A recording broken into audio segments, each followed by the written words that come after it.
Horta San Giulio é uma cidade que repousa entre franciscanos e beneditinas.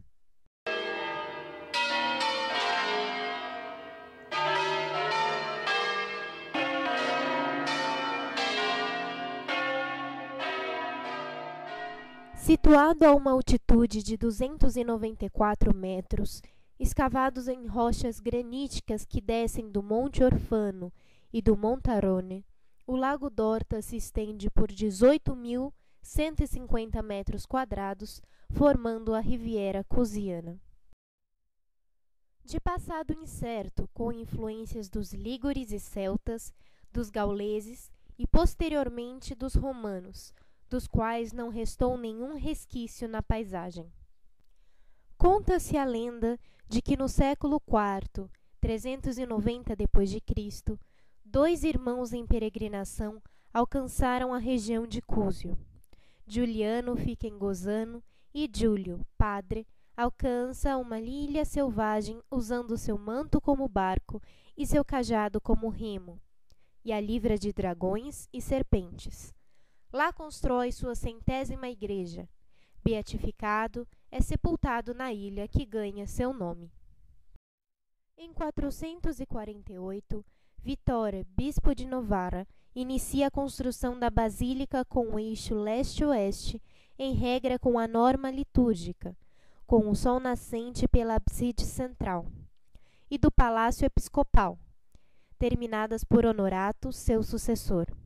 Mas após 20 anos, os longobardos alcançam a Riviera e tomam a residência para o então duque Minulfo. Iniciam-se as pressões francas, e Minulfo, cedendo às mesmas, é acusado de trair seu rei Edilulfo e é condenado à morte. Os francos dominam a região no fim do século VIII. Após a queda da dinastia carolíngia, o território entra na disputa entre o Império Saxão e o Reino Itálico, que pretendia alcançar sua autonomia. Com a vitória do imperador Otone I, reina também a paz e a prosperidade na Riviera. Guglielmo, seu filho, havia de tornar-se abade beneditino e reformar o mosteiro da ilha. Em 1219, é reconhecida a jurisdição das terras da Riviera de San Giulio aos bispos, que em 1817 renunciam seu direito feudal sobre as mesmas, conservando apenas o palácio episcopal da ilha, de Gozano e de Vespolate. A jurisdição passa ao estado piemontês. Em 1842, o bispo Moroso demoliu o palácio da ilha, sobre o qual edificou um seminário diocesano que funcionou até 1947. Hoje, a construção é parte integrante da Abadia Beneditina Mater Ecclesiae. Su quest'isola un'abbazia benedettina ospita 70 monache di clausura in una struttura che un tempo era un seminario e che è anche solo in parte aperta a persone che vogliano condividere un'esperienza di preghiera e di spiritualità con le monache, è così? Sì, è giusto. E come si vive allora qui? Qui si vive essenzialmente di grande silenzio. La vita è basata sulla preghiera, quindi anche l'ospite che viene entra in questa atmosfera, si alza prestissimo alle 4:20 del mattino per condividere la preghiera con la comunità e poi ha degli spazi tutti suoi. Preghiera certamente, ma anche lavoro, attività pratica preziosissima all'interno dell'abbazia sì, abbiamo un laboratorio di restauro. Che cosa restaurate esattamente? Paramenti sacri, anche di tappeti, di bandiere, un tempo a razzi, ma adesso non si fanno più. Quindi un lavoro di grandissima abilità e pazienza. Abilità, pazienza, occhi buoni, si lavora con i fili di seta.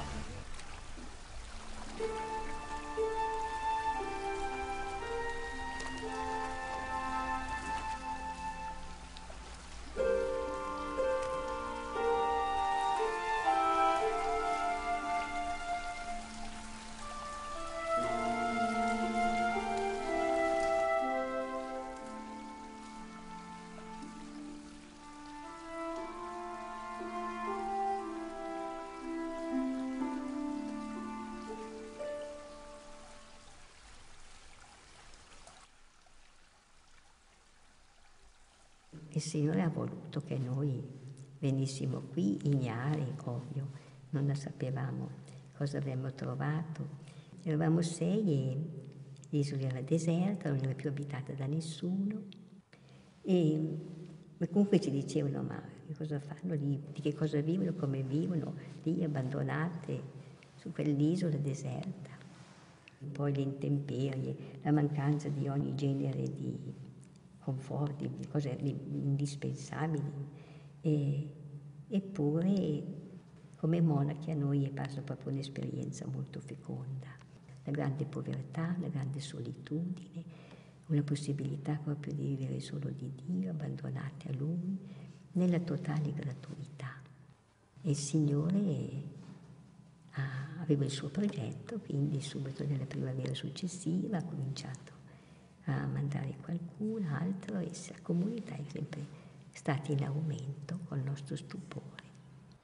Ocorre um processo de modernização entre 1840 e 1888, com a construção de estradas e ferrovias que uniram Horta com Gozano, Novara e Domossola. Uma latitude de 45,8 graus e longitude de 8,42 graus situa o Lago d'Horta entre os Alpes setentrionais da Itália e transforma sua carta topográfica em seu melhor sistema de defesa. Barreiras naturais, tocadas por ventos provenientes majoritariamente do leste, com grandes variações de altitude. A planta da cidade resulta da divisão em 3 zonas, cada qual apresenta características arquitetônicas peculiares. A parte meridional, elegante e refinada, é caracterizada pela presença de edifícios dos 600, 700. A parte setentrional, mais simples e linear, se articula em torno da estrada principal. A zona central, a mais antiga, remete à época medieval. Se abre dentro da praça principal, para depois sair em direção à igreja paroquial. Percebe-se a implantação das construções, em sua maioria de 2 a 3 andares, sem recuo frontal ou lateral, compondo ruas estreitas e vielas demarcadas pelas paredes das casas. Nas proximidades do lago, as entradas são dotadas de um único degrau, que desaparece com a distância horizontal e em altura do mesmo. O recuo se mostra ora posteriormente, ora em pátios internos. Pedras, tijolos e madeira constroem pórticos, arcadas, arquitraves, muros, telhados. Numa região rica em granito, ele aparece em pisos, telhas, colunas e pórticos. As ruas são revestidas também por pedras, dividindo-se entre ruas, vie e vielas, becos, vículos. As casas e os palacetes barrocos da vila se distinguem pela presença de loggiati, de colunas de granito, pergolados e balcões ornados com os típicos ferros batidos do lugar, e das plantas trepadeiras, jardins ricos em vegetação e cores.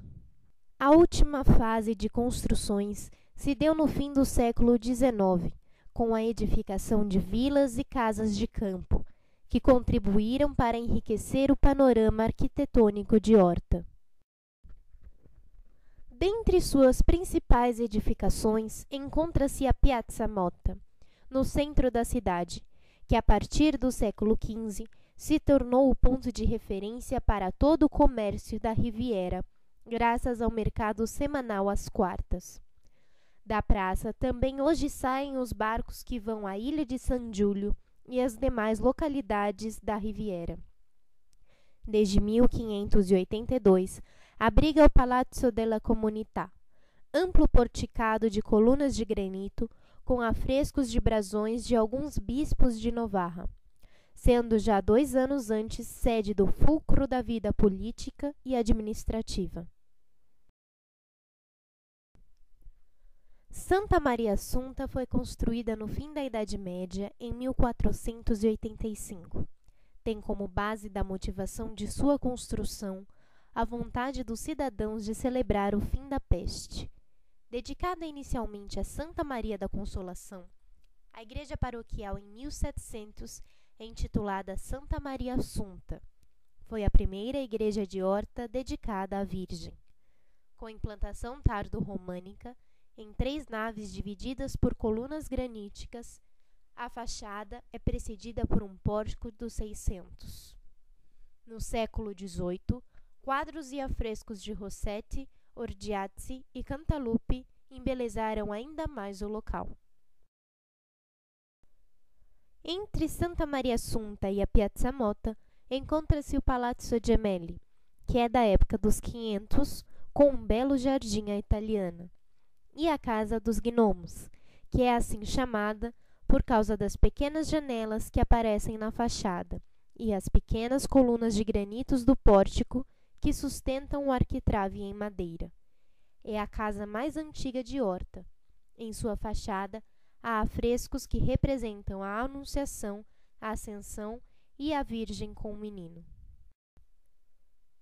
O Palazzo Ubertini, em frente aos 2 últimos, data da primeira década do século XVIII, com fachada neoclássica e amplo portão que dá acesso ao cortile interno. Desde 2007, recebe regularmente mostras e eventos culturais. Já a Vila Crespi data dos últimos 20 anos do século XIX, com soluções arquitetônicas não usuais, em estilo árabe, planta regular, com uma torre e a fachada interrompida por 4 arcadas.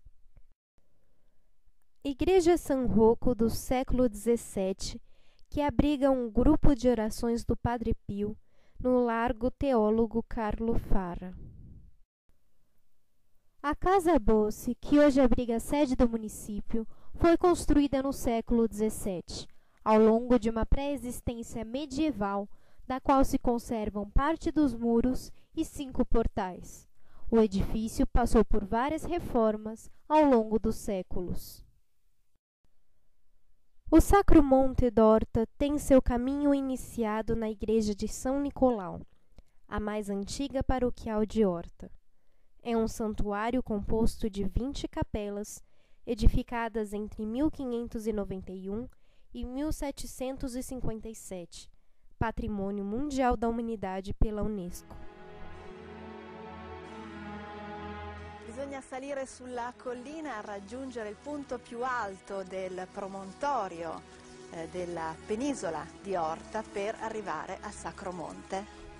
Ecco, il Sacromonte idealmente è lo spazio del sacro che salva, quindi l'uomo che lascia la città degli uomini e sale purificandosi verso la città di Dio. È un colpo d'occhio davvero meraviglioso. Perché molto si sposa bene la bellezza come cifra per dialogare e per incontrare gli uomini. La bellezza che salverà il mondo. La bellezza di questo mondo. E che cosa troviamo qui? Ecco, qui sul Monte Sacro è raccontata la vita di Gesù Cristo, però non direttamente, ma tramite Francesco. Sono 20 momenti della vita di Francesco che ci spiega come lui ha incontrato Cristo, come è vissuto. Sono 20 cappelle, 376 statue in cotto, tutte del 600 dipinte a mano, e 900 affreschi di 900 episodi della vita del santo. Religione, spiritualità, arte, cultura, cos'altro dire del Sacromonte d'Horta? Che nel silenzio della contemplazione della natura l'uomo può trovare la gioia della vita e il dialogo tra gli uomini.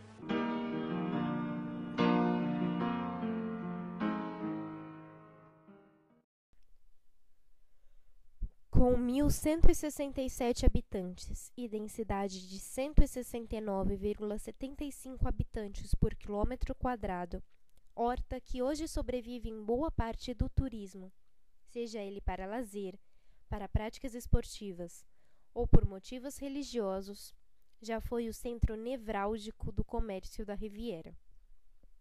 Perto de 1430, intensificou-se o comércio com o Ducado de Milão. Houve um florescimento do artesanato e ampliação do comércio exterior. Pequenas indústrias têxteis, alimentares, madeira, construção naval, móveis, joias e ourives, juntamente com Borgomanero e Gozzano, é ainda o ponto de força na indústria especializada da subárea de Borgomanero, conectada ao sul em direção a Novarra e a norte em direção a Almenha, na produção de tecidos de lã. Mas o seu destaque na história em relação às demais localidades da Riviera se deu principalmente na política, por ser residência de bispos, imperadores, duques e palco de muitas batalhas. Hoje, Horta é uma cidade que realmente repousa entre franciscanos, Sacromonte, e beneditinas, da Isola San Giulio, que encanta pela tranquilidade e pela beleza, pelo silêncio e seus afrescos conservados.